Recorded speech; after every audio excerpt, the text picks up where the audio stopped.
Ce qui me passionne et ce qui m'occupe, c'est une soif de la découverte de la science, mais aussi une tolérance très minimale pour les injustices. Je suis le directeur de la London School of Hygiene and Tropical Medicine et où je suis aussi professeur de ce qu'on appelle Global Health, donc santé mondiale. Je viens d'un petit village flamand où c'était assez traditionnel, disons. Je savais à 10 ans, j'avais un objectif dans la vie, et c'est de partir.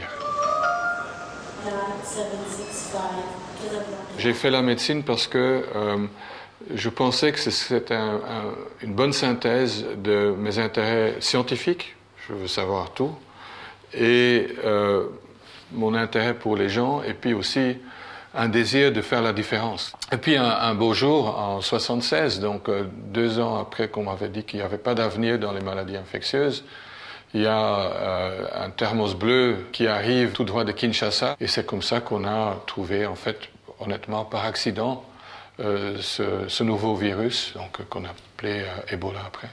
Et donc on est parti, et c'est comme dans une blague, un avion avec un Français, un Américain, un Congolais et un Belge.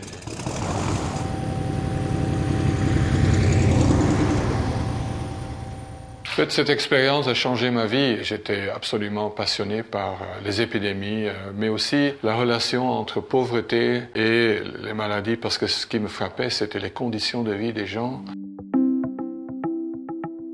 Quand le non-UCD a été créé, il cherchait un directeur et j'étais pas intéressé au début. Je dis ça, c'est pas pour moi. Je suis un scientifique, un homme de terrain. Mais quand je voyais qu'il était candidat, je me suis dit, c'est pas possible. Ces gens ne connaissent rien du sida, etc. Donc je me dis, ok, j'y vais. Je trouvais aussi que je devais être le porte-parole des gens qui n'ont pas de voix. Parce que quand on est dans cette position, je disais toujours, je ne suis pas là pour moi. C'est un poème fait par un jeune homme qui s'appelle Shaoli et qu'il a écrit quand il a découvert qu'il est séropositif. En fait, il exprime autant sa douleur que l'espoir. C'est très émouvant. Je suis un optimiste réaliste, disons, et j'ai une vision à long terme. Dans ce sens que c'est pas parce que ça ne marche pas aujourd'hui ou demain que bon, il faut jamais abandonner. Mais ce qui m'aide aussi, je n'ai aucun respect pour l'autorité. Je préfère m'excuser que je n'avais pas compris ce qu'il fallait faire que de ne pas essayer de faire quelque chose qui ne rentre pas dans les règles. Mais je ne sais pas d'où ça vient. Ça, c'est